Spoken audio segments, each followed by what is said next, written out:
Hey guys, Jinxed here, and today I want to go over berry farming with you all. Specifically, we're going to talk about how to make money with the most commonly used berry, which are Leppa berries. There are two methods to farming Leppa berries. One is a little easier and can be done with one account easily, while the other is more complex but safer to changes in the market and nets a little bit more profit overall. Both methods can be done on one single account. However, I wouldn't necessarily recommend doing the second method without having at least 2 to 6 accounts that have Unova completed. You'll also definitely want strings for this. I recommend Build strings, and I have a guide on how to install them linked below and in the top right corner of your screen. There are two methods that we'll look at. The first we'll call the GTL method, and the second we'll call the self-sustain method. Before we get into it, just a big thank you to our YouTube members and other supporters for their support on this channel.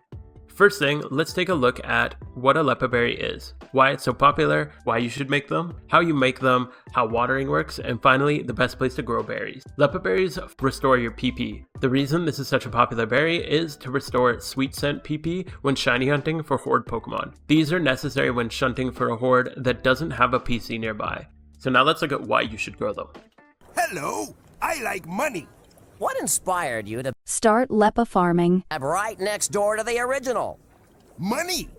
To grow them, you need one very spicy seed, one plain bitter seed, and one plain sweet seed. You'll also need a spray duct to water them, which you get by talking to this guy at the berry farm. Seeds are collected in various ways, but the most efficient is to harvest them from specific berries. I'll go over this more when we go over the self-sustain method. Leppa berries take 20 hours to grow and have a wilt time of 8 hours, which means they'll be finished in 20 hours after planting, and you have 8 hours to collect them before you start losing yield. This is really convenient because you can make it work on a 24-hour rotation, slotting it into the same time every day in your routine. Remember, berries grow based on real-life time, not in-game time. So it's important to find a time in your life where the routine works well for you. As for watering, berries will have up to 5 droplets representing how watered they are. Berries start with 2 droplets and can be watered up to 5. If you water again at 5 droplets, it'll flash blue and it'll flood the crop. This isn't a big deal, but it will cause a decreased yield. Every 2 hours, it'll decrease by 1 droplet until the final drop, which takes 3 hours to decrease. Once all 5 drops are gone, the crop is dry and will start flashing red. If this happens, don't panic, you'll still have 1 hour to water it before they start to die and you lose your yield. So from fully watered, you have 12 hours to rewater it, otherwise you will start to lose yield. Lastly, the best region to grow berries is Unova. There are 156 plots between Misralton City and Abundant Shrine. This means you will need to get to the post-game area to have access to the plots in Abundant Shrine. Also, you can actually fly directly to Abundant Shrine, even though it's just a green node on the map. It's the only non-city location in which you can do this. The reason this is such an effective money-making strategy is because of how quickly you can get to each of these plots. I'll show you a time-lapse here of me collecting and planting 156 plots, and then again later on in the day where I'm watering all 156 plots. Okay, so now we know why Leppas are so easy to sell, the basics of how to make them, and the best place to grow them. So let's go over the two methods. The first method we'll look at is a simple GTL method. While this method is more susceptible to rising market prices on seeds and stock shortages, it's much simpler and can be easily slotted into more casual players' lives. For this method, you're going to go to the GTL and buy 156 very spicy seeds, 156 plain bitter seeds, and 156 plain sweet seeds. The average prices of these are 1,800 for a very spicy seed and about 1,000 for each of the plain sweet and bitter seeds, meaning your initial investment will cost an average of 592,800 Pokeyen. Once you have your seeds, head to Misralton City and go south of the airport. Make sure to keybind the spray duct, as it's much faster to water from the hotbar rather than going through the dialogue with each berry. From here, you're going to interact with a berry plot, select all 3 seeds, and plant them. You'll notice it starts with 2 out of 5 of the water droplets. Use your spray duct immediately to bring it up to 5 droplets. Then go to the next plot and do the same. Repeat this for all the spots in Misralton City, and then fly to Abundant Shrine. For this area, I recommend having a pressure or intimidate Pokemon leading your party, since you'll be going through some grass and water, and this helps you to avoid some encounters. Plant your Leppas and water at each of the plots here. Don't forget the final one just past the water at the northernmost area. After all 156 are planted, you can just leave them to grow for 8 to 12 hours. Make sure to wait at least 8 hours before watering again, and then come back and water them. resetting the 12 hours before it goes dry. Since Leppas are a 20-hour berry, they'll be fully grown before going dry if you do your second water between 8 to 12 hours after the initial planting and watering. Remember to set a timer or alert outside of the game so you don't forget to come back and water. If you do forget the berries and they die, you are going to be out of about a $600,000 investment.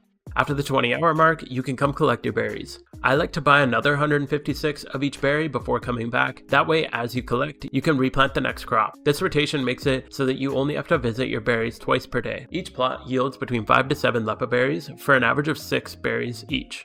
So after harvesting all 156 plots, you should have on average 936 berries. If you sell these at 790 each, you'll have a total revenue of 739,440 on average, for a total profit of 146,640, which is pretty good considering it only takes 5 to 10 minutes twice per day. I've found it best to run this on a 24-hour schedule for myself, so I come in the morning at about 10 a.m. to collect the berries, and plant the next batch. Then I come back and water them around 8 p.m., which is about 10 hours later, so that they're still hydrated. Then I come back in the next morning at 10 a.m.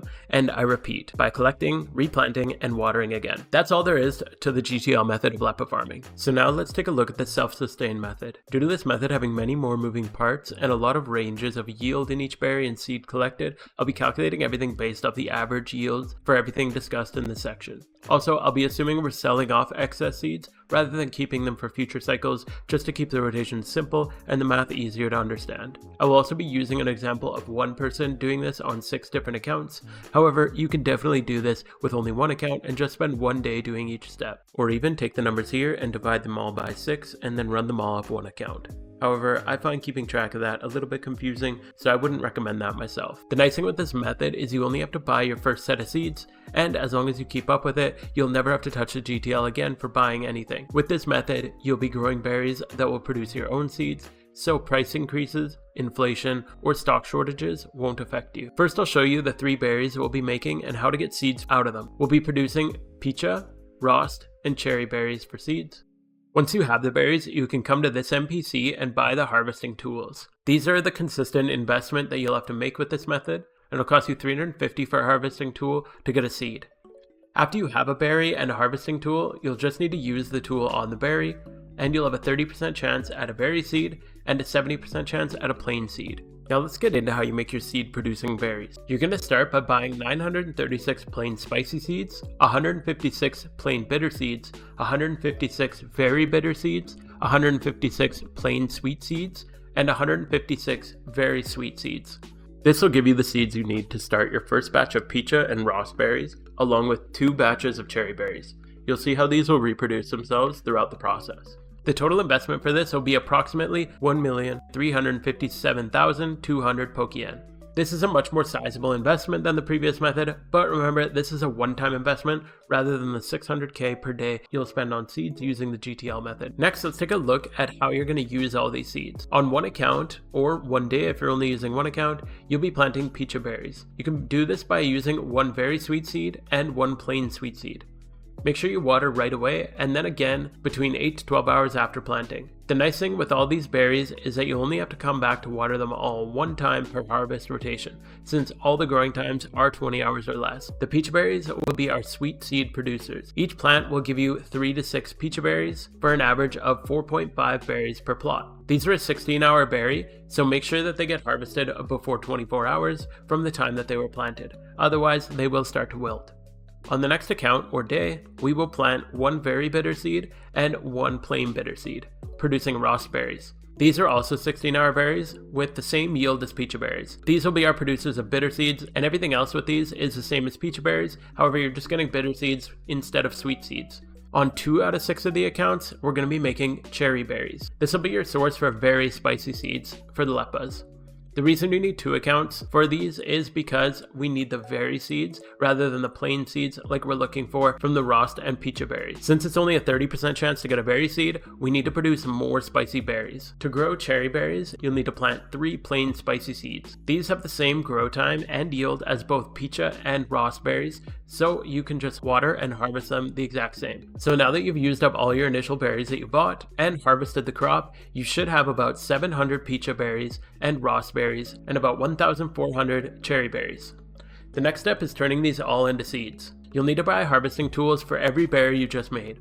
On average, this should be about 2,800 harvesting tools at 350 each, for a total of 980,000. Harvest all your Picha, Rost, and cherry berries into seeds, and you should get approximately 420 very spicy seeds, 980 plain spicy seeds, 490 plain bitter seeds and sweet seeds, and 210 very bitter and very sweet seeds. This is enough to get just over 2 full accounts or days of Lepa berries, along with replenishing the seeds needed to plant another batch of Picha, Rost, and cherry berries. You'll use 936 of the plain spicy seeds to replant cherry berries on 2 accounts, and use 156 of the sweet and bitter seeds to replant the Rost and Picha berries on 1 account each. Next, we use 2 accounts to plant Lepas, using 312 very spicy seeds, plain sweet seeds, and plain bitter seeds to fill all 156 on both accounts. The Lepa making is exactly the same as the GTL method, so I won't go over that again now. Now you can keep this rotation going indefinitely, as your cherry, Picha, and Rost will continue producing the seeds you need to remake themselves,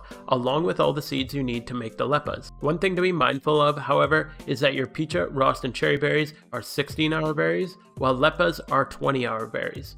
You have to collect all 3 seed-producing berries between 16 to 24 hours from the plant time, whereas Lepas can be collected 20 to 28 hours after the planting time. So this can lead to a little bit of a more difficult time slotting it into your regular daily schedule, since it'll be a pretty tight window to try to do it on a 24-hour rotation. To combat this rotation, I think it's best to do all your harvesting, and then once you're done all harvesting from all 6 accounts, then go back and replant all your berries. That'll give you about the 20-minute buffer that it takes to harvest all of these as your time to collect for the next rotation. On average, you'll have leftover seeds, to which can either be saved up to do an extra batch of Lepas every few days, or if you want to keep the rotation consistent, you can just sell off the extra seeds on the GTL. Going off averages, you should have 108 very spicy, 44 plain spicy, 22 plain bitter and plain sweet, and 54 very bitter and very sweet seeds left after planting your Lepas, cherries, Rost, and Pichas each day. Going up the average market prices, you can sell these off for an additional 418,200 Pokeyen. After you harvest your 2 accounts of Lepas, you should have an average of 1,872 Lepas, which if you sell for the average price of 790 each, will net you 1,478,880 Pokeyen. If you subtract the cost of the harvesting tools from this, you'll end with a profit of 917,080 Pokeyen from the Lepas and extra seeds. So let's compare the 2 methods and see which one works best for you. Obviously, the GTL method is a lot less to keep track of, as you're only growing one type of berry. Since we're doing the math on 6 accounts for the self-sustain method, let's see the yield of using the GTL method on 6 different accounts. Since you'd be making an average of 146,640 per day, you would net 879,840 profit by doing this method on 6 accounts or on 1 account for 6 days. Compare this to the net profit of the self-sustain method, where you'd profit 917,080 per day with 6 accounts or on 1 account for 6 days. You're actually gaining an additional 37,240 more by doing the self-sustain method. However, there is one major advantage to the self-sustain method. Since the only item you're buying is harvesting tools, and the price of these is regulated through an NPC, you are immune to market shifts. There have been times where I'm using the GTL method, and I go to buy the seeds, and the cheapest very spicy seeds are 1,900, and sometimes the plain, bitter, and sweet can shoot up to 1,100, 1,200, or even more. There has even been a few times where I go to buy them and there's none of a certain type of seed listed on the market at all, which can definitely mess with your rotation if you end up planting later in the day, and that might mess up your watering routine, or you just have to miss the whole day. Due to this, there isn't really a best way overall, it just depends on which one fits into your game time and your lifestyle better. The most important thing with berry farming is do not forget to water or harvest. If you're going out of town, have an event in real life, or something else that's changing your regular day-to-day schedule outside of the game, like even a weekend, I recommend just harvesting your crop and leaving it alone until you're back into your routine, just to reduce your risk. That's everything you need to know about the 2 different Lepa farming methods. If this video was helpful to you, leave a like, and consider subscribing for more PokeMMO content like this. I'm putting out a video every Friday, so watch out for the next one next week. If you're interested in supporting the channel further, check out the links in the description. It takes a ton of work to put these videos together, so any and all donations or support is greatly appreciated and will go towards developing more frequent and higher quality content in the future. Thanks so much for watching, and I'll see you next week with another video.